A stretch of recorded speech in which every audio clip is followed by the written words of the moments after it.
Hey y'all, I'm 1 minute early just because I was excited to get started. Will somebody give me a yes or a thumbs up or anything just so that I know you can hear me and see me, that I'm coming through loud and clear? Okay, thank you, Matthias. Very good. Thank you, Time Travel Kitty. So this is something, hey guys, Max, Lauren, it's good to see all of y'all on here. Before we start into the topic that I really wanted to talk about tonight, uh, which I want to go back a little bit and talk about how, I mentioned before, I brought up how I've talked to people who didn't really understand exactly what was going on with magic, like how all of these different things that we talk about, like gods and angels and all of these different things, are just like anthropomorphifications of celestial phenomena, and that the celestial phenomena that we see going on in the universe is mirrored within us. And they didn't understand that, and it led them to believe that the Eastern traditions like Buddhism and Taoism were completely different things from the Western esoteric traditions. And I was talking about how that's not true. That once you really understand what these things are and what they mean, then you see that it's all the same thing. And I want to go back to that tonight. And I picked out one very specific topic that I wanted to talk about because it's something that I found to be incredibly interesting, and I think y'all will too. And it ties into numerology, but I'll get back to that in just a second. First, the first thing I wanted to talk about was I got a question from someone whenever I did the live stream where I was reading from the Robert Greene book, The Daily Laws of Power, and about how, we're all here to fulfill a specific task. We're here to do something, to what he calls it, our life's task. In Buddhism, they call it your dharma. In magic, they call it your will. Like, we're here to fulfill something. And basically what that something is to learn and grow and evolve through different avenues, and hopefully do it in ways that's also going to inspire other people and make them, want to do the same thing or get them interested in something. Say for example, if your will is to, play out in the world of magic, then in the world of music, then maybe other people hear your music and think, I want to start playing guitar, or I want to start singing. Or if it's in the world of art, maybe somebody sees your paintings and it sparks something inside them and they think, I want to start painting. Whatever it is, it's like it inspires other people. But anyway, someone had sent me a message because I talked about and read from the Robert Greene book about how one of the ways to know what your will is, what you're here to do. Everybody's always trying to figure that out. And honestly, it's something that doesn't really require a lot of figuring out. You usually know. You know what you love doing. You know what has sparked your curiosity and your interest and your excitement and everything your whole life. You know that. For most people, it's not going to be something that they have to, put a lot of time and effort into figuring out. But in the Robert Greene book, Robert Graham, is it Graham or Greene? Robert Greene, sorry. In the Robert Greene book, he was talking about how one of the ways, if you're trying to figure out what it is to look back at your childhood and see, really evaluate what was it in my childhood that excited me. And I talked about, for example, how for me, it was always magic and martial arts. Those were the two things. Like, anytime I watched a movie, I either wanted to see wizards and dragons and, these Conan adventure stories, or I wanted to see martial arts movies. I wanted to see Chuck Norris or Van Damme or Jackie Chan or Jet Li or whatever it was, Pretty much my whole life, those are the two things that I cared about.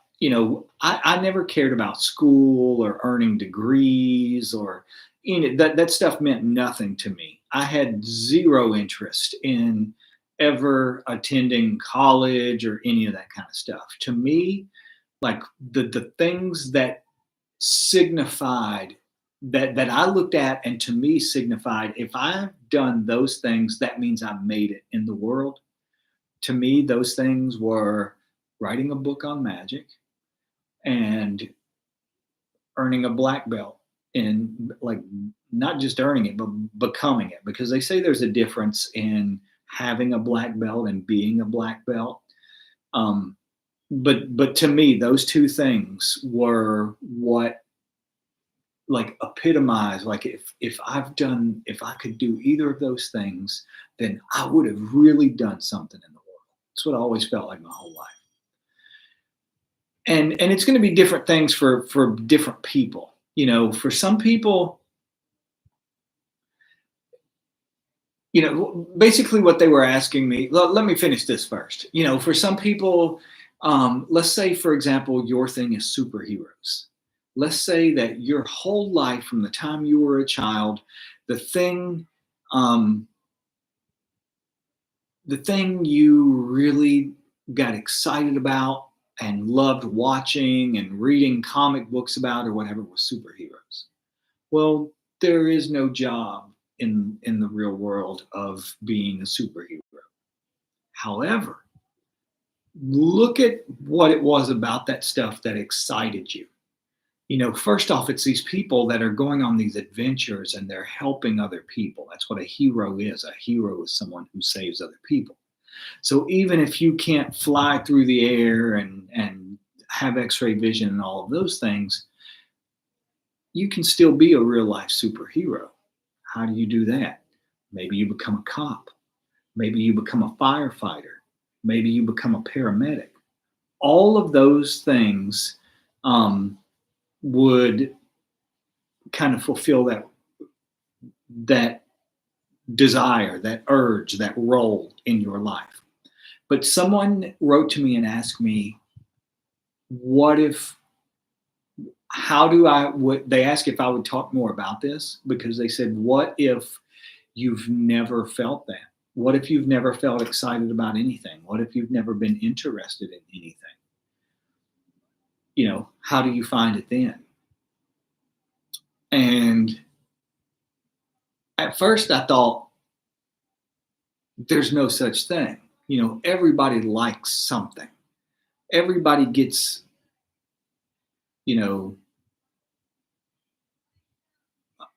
inspired or motivated or, just like whenever you watch a movie, what's the go-to kind of movies do you watch? Is it a Western? Do you like Westerns? If that's the case, then maybe it's a modern day rancher, cowboy, whatever.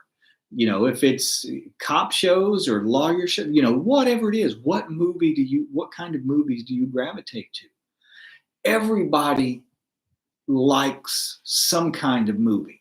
It's not like you say to your friend, you want to go watch a movie? And they're like, yeah. And you're like, what are we going to go watch? And like, I don't care. It's all the same to me. Everybody likes some kind of movie. So that's one way to know what interests you. But I was thinking about it even more. Like, let's say that is true. Let's say that you're the rare exception where you really don't care about anything. Like, you don't have any interest. You are the person that if somebody says, let's go watch a movie, you're like, I don't care what kind because it's all the same to me. What would I tell that person? And I thought about it for a long time. I really sat and kind of meditated on it for a while. And kind of what I came to is the only like real like point that I could arrive at was, then why do you care? If and I don't mean that in a like sarcastic way. What I mean it as is most people who do have some kind of drive to do something or to be something that they're interested in, if they're not doing that thing in some way, they're miserable in life. If you just take a job working, I don't even know what, like in an office somewhere, sitting in a cubicle, doing whatever it is people in offices and cubicles do. If that's not your will, if there's something else you've always wanted to do, you're going to be miserable. You're going to feel like there's something in you that is not fulfilled. That's the reason. That's one of the reasons that we want to do what it is we're supposed to do, because it scratches an itch inside you that nothing else reaches. It gives you a sense of fulfillment that nothing else will give you. It fills a hole in you that nothing else is going to fill. And if you're not doing that thing, then you're going to always feel like something is missing from your life. Something is not right. That's why most people pursue these things. That's why I pursued magic. It was because it was the only thing that mattered to me. It's why I pursue martial arts. It's because it's given my life focus and structure and purpose. All of these different things. Those are the reasons I do it. But if you don't want anything, then maybe you don't have that hole in you. Maybe there's nothing. Maybe whatever it is you're supposed to be doing, you're already doing it. Maybe you're just staying at home and raising kids. Maybe that's what you came here to do. Maybe you're just taking care of animals on a farm and you're fine with that. That's what you came here to do. If you don't feel a sense of lack, if you don't feel a hole in you that pursuing something is the only thing that fulfills, don't worry about it. Really, that would be the core of what I would say is, don't worry about it. If you don't have anything that you particularly want to do, if there's nothing that drives you, if you have no desire to fulfill, nothing you've ever really wanted to be, then who cares? You don't have a hole in you. You're not looking to do anything. Just keep living your life. Really, that's the only conclusion or endpoint that I could arrive at when I was really thinking about that question is, number one, maybe you're already doing it. Or if there really is nothing that you're, drawn to or interested in, then don't sweat it. Because it's not going to drive you crazy the way it would someone who's not doing what they came here to do. One thing, just 1 second, I'm just reading what y'all are talking about real quick.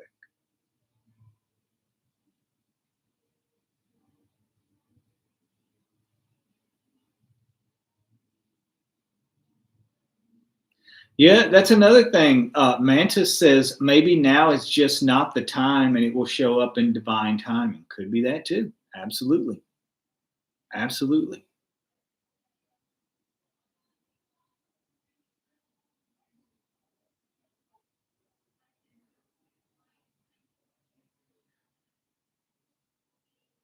Yeah, Douglas says, Dr. Douglas Price says, I find in many patients, people are afraid that they won't make enough money doing what they want to do. Yeah, but I think the point of that is, don't do it for the purpose of making money. If you're doing what you love, chances are it's going to work out, but that doesn't even necessarily have to be your full-time job. You can have a normal job doing whatever it is that you find yourself doing during the day. And, it doesn't have to be like your will, what you came here to do doesn't necessarily have to be something you do for money. But anyway, I just wanted to talk about that real quick, just because someone had asked me a question about it. And like I said, I don't know everything. That's a hard ass question. But whenever I really think about it, that was all I could come up with. But the main thing that I wanted to talk about tonight, I called this live stream Buddhist magic.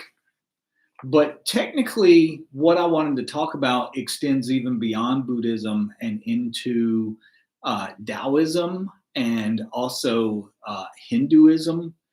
And the thing that I wanted to focus on is the number 108. Y'all ever seen, if you're familiar at all with Buddhist iconography, one thing you'll notice is that the number 108 pops up over and over and over again. Like one example, most people don't realize even what this is whenever they see it, but you'll see statues of the Buddha sometimes, especially Thai statues. Like each different like country in Asia has different ways that they portray the Buddha. Like the Thai in Thailand, the Buddhas there, none of them are fat, none of them are overweight. What they look like, though, they usually have a spike on top of their head, but you'll notice it looks like they've got hair. Like there's these little swirly curls all over its head. Well, those aren't, that's not hair. That's not actually what that's depicting. What that is depicting is snails. The Buddha has snails on his head. And it's this long story about how basically while the Buddha's meditating one day, he's in the hot rays of the sun and these snails crawl on his head to block the sun so that it'll, allow him to keep meditating and not be disturbed by the heat of the sun.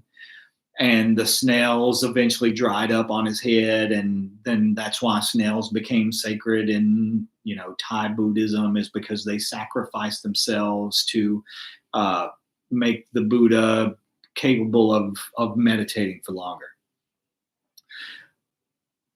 The snails aren't the important part, though. The important part is if you count them, there's 108 of them. There are 108 snails on the Buddha's head. When I was getting ready to take vows in the Rinzai Zen tradition of Japanese Buddhism, every morning and every night for months leading up to me taking the vows, receiving ordination, I was supposed to do 108 prostrations in the morning and 108 prostrations at night.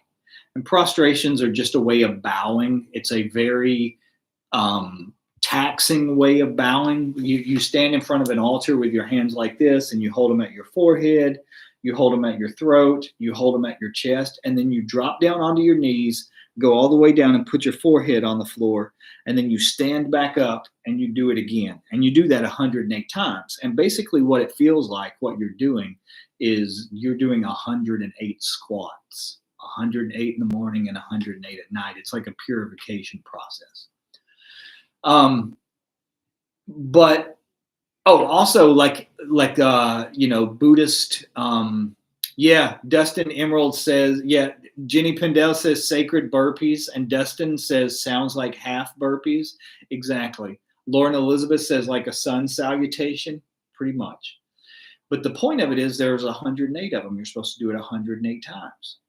When you are doing chants, like Buddhists use rosaries, or in Buddhism, they don't call them rosaries, they call them malas, M-A-L-A, but it's still a string of prayer beads.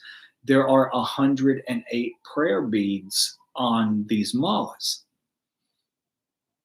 So you see, and this is not even scraping the surface of the symbolism or the way you see 108 appearing over and over and over in Buddhism.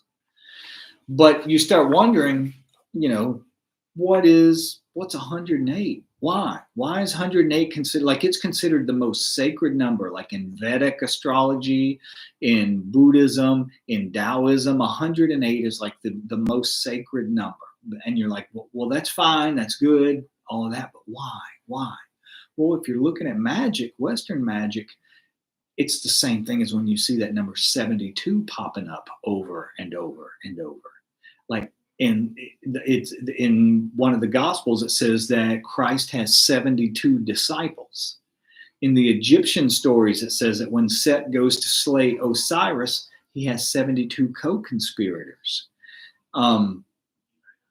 In the book of Abramelin the Mage, it talks about him going and taking alms to 72 poor people. So you see that number 72 appearing over and over and over again, and it symbolizes something. What does it symbolize? There's 72 angels of the Shem operation. There's 72 demons of the Goetia. What do those 72, what's that number 72 represent when you see it over and over and over? It represents 5 degrees of the zodiac, or what the Bible calls the firmament. You've got the 12 constellations of the zodiac, the 36 deacons of the zodiac, and the 72 angels of the Shem operation, which equal 5 degrees of the zodiac. If you slice the entire wheel of the zodiac into 5-degree segments, you will have 72 of them. So that's what the number 72 is in all of these scenarios you're talking about. And ultimately, it's not just the zodiac as in out, because as above, so below. What it represents is the entirety of your consciousness. Like symbolically, the firmament is the entirety of the universe. Everything that we know in our universe is within the firmament, the planets, the elements, the signs of the zodiac, all of that stuff. Well, it also represents our consciousness, portions of our consciousness. So when we're invoking these 72 angels, 72 demons, praying to these 72 disciples to intercede on our behalf, whatever it is, we are not only invoking celestial forces that we have anthropomorphized in different ways, but we are also activating parts of our own psyche. That's at its core. That's what magic is. Magic is a tool that allows us to reach our full potential, to what Jung called self-actualization, to reach self-actualization. Whenever we are invoking those 72 whatevers, we are awakening, energizing, and refining and purifying different aspects of our consciousness. So that 72 is about celestial phenomena. That's the same thing the 108 is. All of these systems were devised so that if something ever happened to mankind and we lost all of our knowledge and information and civilization collapsed, if you could understand these stories, you could understand a huge part of what mankind has learned in its history on Earth, which for the most part comes down to movement of the stars. I mean, that's where everything in our culture comes from, even time. Time is nothing but a measure of movement going on in space. It's measuring the Earth's progress, everything that has to do with the passage of time is basically measuring events that are happening celestially.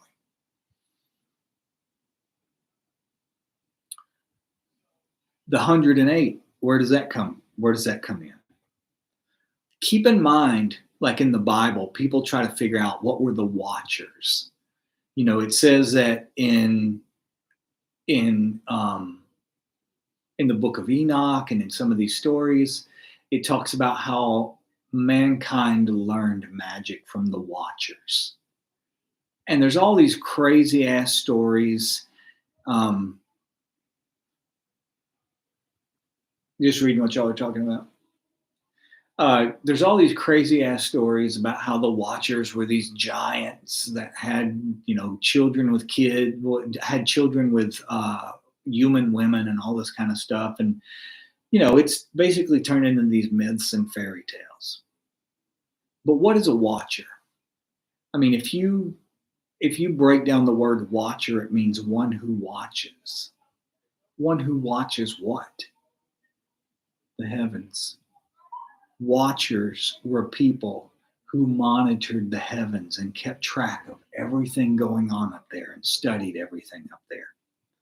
So in Eastern traditions like Buddhism, Taoism, Hinduism, they say that to reach the God within you, there are 108 steps to reach the God that resides within you.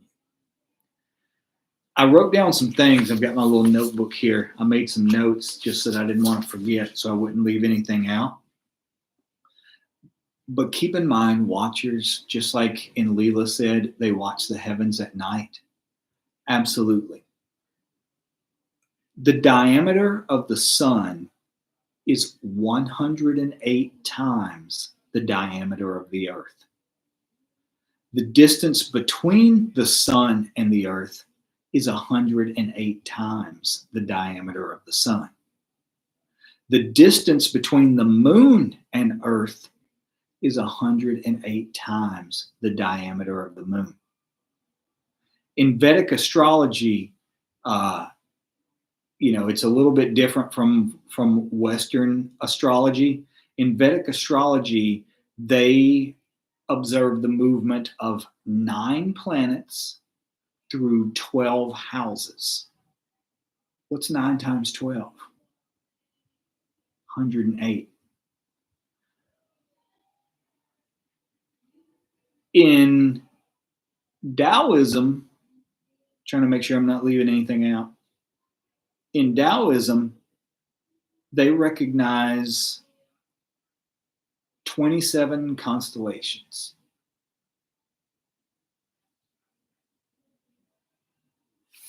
"27 constellations in the heavens."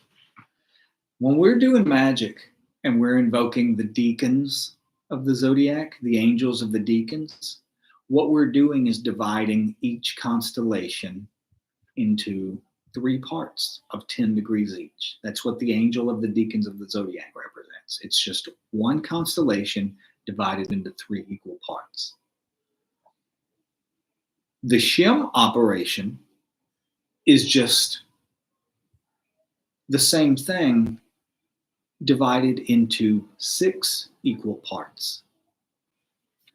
Well, the 27 constellations in Taoism are divided into 4 equal parts.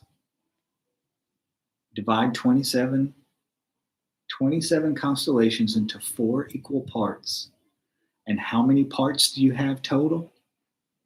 108. All of this stuff is still about the heavens, about what's going on up there, and how by understanding that and working with that energy, what you're actually doing is working on parts of your own psyche. I'm going to tell you something else. Let me find another thing real quick. In Taoism, this is something, give you all a little homework if you're interested in this. Let me see. Going into, okay, if you're interested in going deeper into this, research, and you can look this up on Wikipedia. What I'm about to, yep, exactly, Arvo. What I'm about to read you right now is directly from Wikipedia. You can look this up for yourself. It's if you research 108 heroes. 108 heroes are the characters in a Taoist story. 108 heroes are the main characters of the Ming Dynasty classic Chinese novel, The Water Margin, which was written in the 14th century and usually attributed to Shi Na'an. The heroes are divided into the 36 heavenly spirits and 72 earthly fiends. Groups that are based on a belief in Taoism that Ursa Major has 36 heavenly stars and 72 earthly stars. The 108 heroes represent 108 demonic generals who were banished by Shangdi, a supreme god in Chinese folk religion. Having repented since their banishment, the stars are released from imprisonment by accident and are reborn in the world as 108 heroes who band together for the cause of justice. The bulk of the novel describes the lives of these men and women and how they come together in Mount Liang to rebel against the evil forces controlling the court of the Song dynasty. So you're basically talking about the exact same thing, these 108 heroes. is the same thing as like talking about Christ having 72 disciples. The difference is these people aren't murdering each other over stories. You know, they understand that these stories are myths that contain, you know, very, very incredible, potent, invaluable information that will help you achieve awakening, help you achieve enlightenment. But they also know that the stories themselves are just the vehicles that carry this information. And there's no reason to kill people if they don't believe the same thing that you believe. But you can find that, and you can also find, just to show you what I'm talking about, like if you look up 108 heroes, see if you can see that without 108 heroes, this is on Wikipedia, and you start to scroll, I hate it when it's all white like that. There we go. If you start to scroll, you come to the list of 108 heroes. And you just see one right there. There's protector of righteousness. And these are all, let me go over a little bit. There we go. So the leader star, the strength star, the knowledge star, the leisure star, the brave star, the majestic star, the fierce star, the prestige star. And they give you the names. You find their names. Yeah, see, they have the names like Tian. I'm not even sure how to pronounce that. Tianqiu, Tiangang, Tianji, however you pronounce it. I may be mangling it. I am not a scholar of the Chinese language, but that's what you would invoke to invoke the powers of the celestial phenomena. You could do the exact same thing with this Chinese system that you could do with the Shim operation or with the Goetia. I'm sure they do. Jenny says, what kind of rituals are they doing in the East then? Do they have similar visualizations? Yes, but most of them are not taught to Westerners. You know, most, like when you're talking about Tibetan Buddhism, for example, Tibetan Buddhism came about because it was a mixture, not just Buddhism, it was a mixture of Buddhism combining with a much, much more ancient tradition called Bon, B-O-N. Bon was magic. Bon was pure, straightforward magic, nothing else. When Buddhism began to spread and it reached Tibet, it combined with the Bon tradition. So Tibetan Buddhism, the reason it looks so much different from other aspects of Buddhism is because there is a hardcore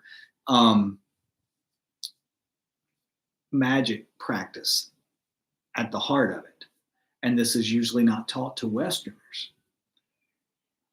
But that's the same when they're, you know, creating the rainbow body, which I would highly suggest looking into the rainbow body, the diamond body. You also hear them talking about, calling it sometimes. They're talking about the same thing we're talking about in magic when we're talking about crystallizing the aura and creating this vehicle for consciousness to reside in so that it doesn't cease to exist after the death of the physical body. And Michael Corbell says, why would we invoke a demon? Because it's you. It's part of you. It's part of you, and it has to be assimilated back into you. Like if you don't eventually assimilate that back into yourself, what you will eventually end up doing is projecting it outwards onto other people. That leads to these people that you find that, you know, go out and want to save the world. You know, they see evil in other people. They see evil everywhere, and they want to go out and vanquish evil. What that is they haven't come to terms with their own self yet. They have not achieved the union of opposites. It's by invoking that demon, consuming that demon, that you unite the opposites within yourself and go beyond them. Yes, in Leela says Tibetan Buddhism is focused on beautiful ritual, right? It reminds me of Catholic Mass. Exactly. One of the things that I'm excited about and can't wait to show y'all Y'all know I am in the process of relocating again.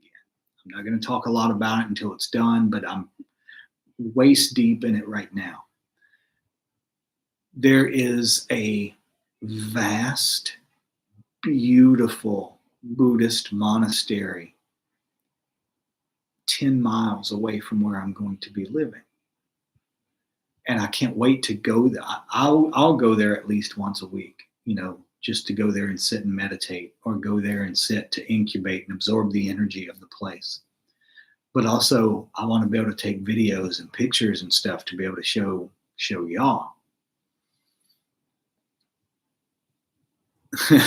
Time Travel Kitty says that was a great explanation. Which part was the explanation? Which part was great? Was it the 108 or the invoking of the demon? I'm not sure which part you were talking about. Oh, but my point is, even if you research 108 heroes on Wikipedia, they give you the names of all of the stars as well as the reason you would invoke them. Like this one, for example, you would invoke for knowledge because it's the knowledge star. This one you would invoke for strength because it is I wish it would stop doing that. It is the strength star. That it tells you the reason you would invoke them. Bravery, majesty, fierceness, prestige, hero energy, nobility, wealth, fulfillment. Right up under wealth is fulfillment, the fulfillment star. That, just like when you look up the angels of the Shem operation and you find the 72 of them, and it tells you invoke this angel for favors from royalty, meaning people in high up positions are going to favor you and want to help you out if they come in contact with you. Same way with these 108 entities in Eastern tradition. Yeah, Michael Corbell says, can you use the letter and drawing them in the air like a sigil? Exactly. That is exactly what you can do. You see, for example, and granted, if you don't speak Chinese, this is going to be a little harder. It's going to have a little bit of more of a learning curve than if you do. But you also see, for example, let's see if I can get it there. You see up under the name, there's the Chinese characters of how you write the name. So for example, I would still use the pentagrams and the hexagrams, because when you're drawing the pentagrams and hexagrams, what are you drawing? You're drawing stars. So I would still use those, but if you really want to delve into this system, you could draw the Chinese characters for the star you're invoking inside the center of the pentagram or the hexagram and charge it with the name of whatever the star is.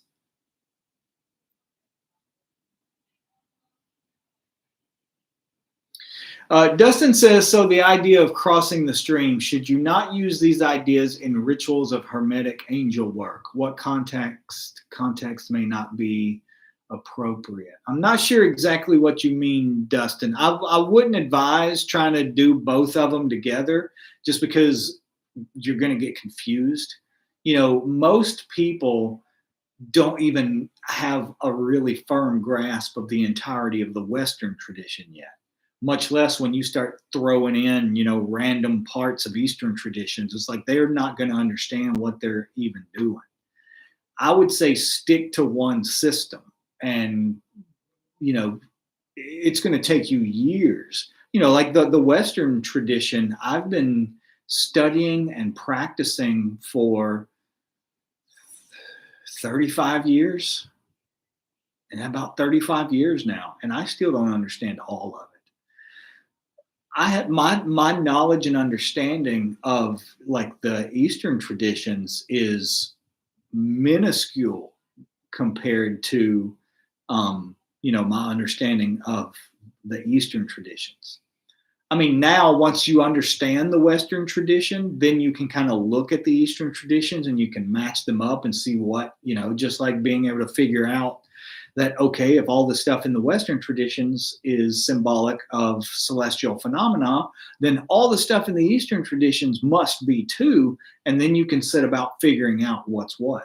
But when you're doing actual practical magic, until you really have a firm grasp of one system, I wouldn't recommend just, mixing and matching stuff, because you're not going to get the full effects of it. Like people call eclectic magic or chaos magic. You're never going, those things just are not going to do the same thing to you. They may be good for manifesting stuff, creating change within your world or within yourself, but they're not going to bring you to the same levels of realization that these entire systems do. Think about the people in the history of magic.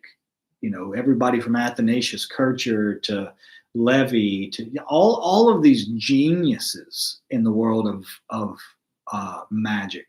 You don't really find that in eclectic systems or chaos magic or any of that kind of stuff. Just because it's not really an entire path. It's just like a means of doing little bits and pieces of things and taking stuff from here and there. But to each their own.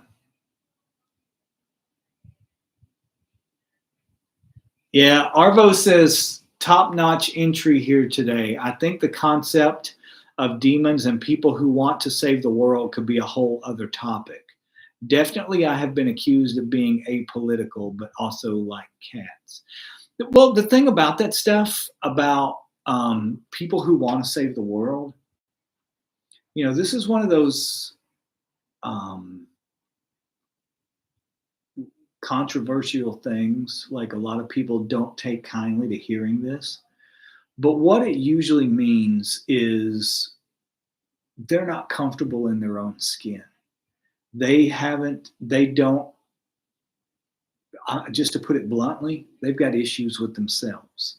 And instead of solving the issues they have with themselves, maybe they're enraged against the religion they were brought up in. Or maybe it's, whatever it is, it could be a million different things. You see it everywhere, but they've never come to terms with that about themselves.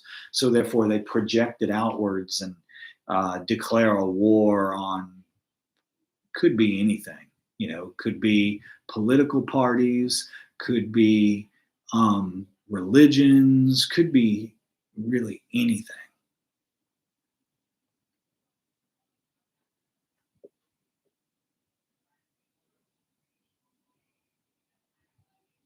Yeah, Lauren says, learning Tonglen before magic made magic make more sense for me because of the energy visualization. There you go. I think the same could also be true of Tai Chi.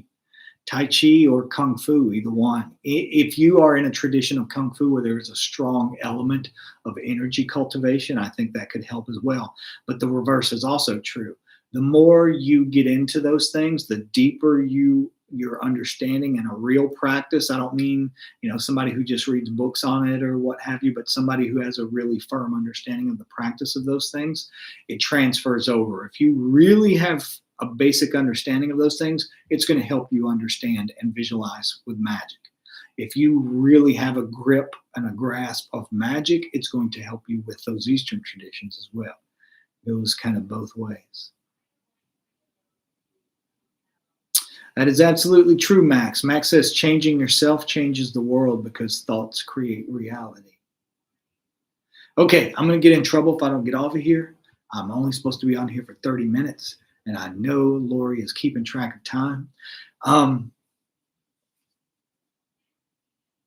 Yeah, Bagner says they can't even change their own internal world, let alone anything else.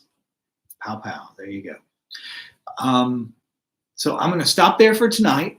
I'll talk to y'all again. I realize I'm doing a lot of streams. What I'm trying to do, like just a day or so apart this month, what I'm trying to do, I have another tournament on the 24th of this month. I am competing in another tournament in Florida. So I'm trying to get as much in as I can, do as many streams as possible before I hit the road for that. But if y'all did magic for me the last time I had a tournament, I won 2 more medals, and I would appreciate anything else you want to do for me going forward into this next one. I I could use all the help I can get. I appreciate that. All right, guys. As usual, I just want to say I appreciate y'all for supporting me on here. You know, I realize there are a lot of things in the world you could be doing, you could be paying attention to, you could be spending your money on, but you choose to do it here with me, and I appreciate that very, very much, more than I can say. I just don't ever want y'all to think that I take that for granted. Thank you, Jamon. All right, I will talk to you guys in a couple of days. Love y'all and have a good night.